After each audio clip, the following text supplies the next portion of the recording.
প্রায় ৪০ থেকে ৪৫ বছর আগের পুরনো এই বিহারি কাবাবের দোকানে খেতে গিয়েছিলাম। আসলে এটা ইতিমধ্যেই কিন্তু সবার মাঝেই পরিচিত, খুব বেশি পরিচিত। এটা কিন্তু ১ম বারের মতো আমাদের নারায়ণগঞ্জ শহরে তাদের এই ১ম আউটলেট তারা স্থাপন করেছে। আর এটা হচ্ছে মোস্তাকিমের চাপ, এবং মোস্তাকিমের চাপের নাম এবং সুনাম বরাবরের মতো খুব ভালো হয়ে থাকে।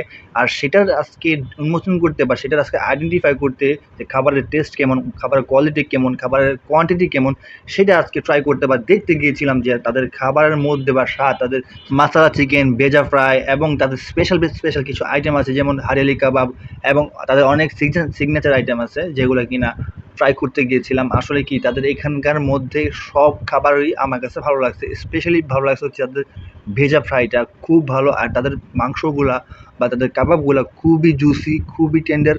মানে খাবারটা মুখে দেওয়ার সাথে মুখের মধ্যে গলে যেতেছিল। আসলে খুব ভাল লাগছে আমার কাছে। আর তাদের লুচিগুলা খুব বড় অ্যান্ড লুচির প্রাইস হচ্ছে মাত্র ৳২০ কইরা, আর ভেজা ফ্রাই হচ্ছে ৳২২, আর হচ্ছে চিকেন মাসালা যেটা সেটা হচ্ছে ৳১৯০, আর একটা হচ্ছে হারেলি কাবাব, এটা সম্ভবত ৳১৮০।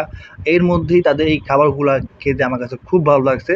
অ্যান্ড বিশেষ করে হচ্ছে কি, সন্ধ্যার সময় যখন আপনাদের কিছু খাওয়ার ক্রেভিং হবে তখন কিন্তু আমরা চাইলে এই কাবাবের বা এই খাবারগুলো ট্রাই করে দেখতে পারেন। যে কানপুরে যে নতুন হয়েছে মোস্তাকিমের চাপ, সেটা কিন্তু অনেক আগের থেকেই তারা কাবাব বা কাবাব জাতীয় যে খাবারগুলো আছে সেই খাবারের জন্য খুব জনপ্রিয়তা পেয়েছে।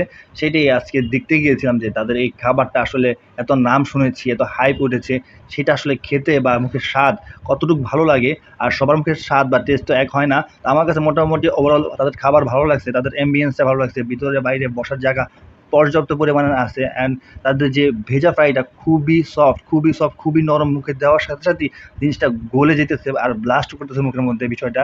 চাইলেই কিন্তু সন্ধ্যার পরে বা বিকালে রাত্র ১০টা পর্যন্ত বা ১১টা পর্যন্ত তারা কিন্তু অ্যাভেলেবেল থাকে। চাইলেই ফ্রেন্ডস বলেন, বন্ধু-বান্ধব বলেন, ছোট ভাই, বড় ভাই, ফ্যামিলি সবাইকে নিয়ে কিন্তু সেখানে মনের আনন্দে তাদের খাবারগুলো উপভোগ করে দেখতে পারেন। অ্যান্ড হ্যাঁ, আপনাদেরকে একটা কথা বলতেই হয় যে আমার YouTube এ একটা চ্যানেল খুলেছি, সেটা কিন্তু আপনারা চাইলে সেখানে সাবস্ক্রাইব করতে পারেন, এবং যাতে করে আরও স্পেশাল এবং আরও কোয়ালিটিফুল ভিডিও আমি সেখানে আপলোড করার চেষ্টা করব।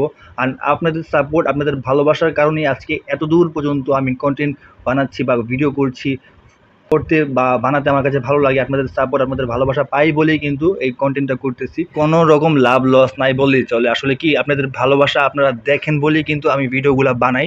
তার জন্যই কিন্তু এই ভিডিওগুলা করে থাকি, আপনাদের ভালোবাসার জন্য। আর আমার ইউটিউবের চ্যানেলের নাম হচ্ছে মিশাল খন্দকার। চাইলে কিন্তু আপনারা সবাই সাবস্ক্রাইব করে আমার পাশে থাকতে পারেন এবং আমাকে সাপোর্ট করতে পারেন, এবং সবাই আমার পেজটাকে ফলো করে দেবেন ইনশাআল্লাহ।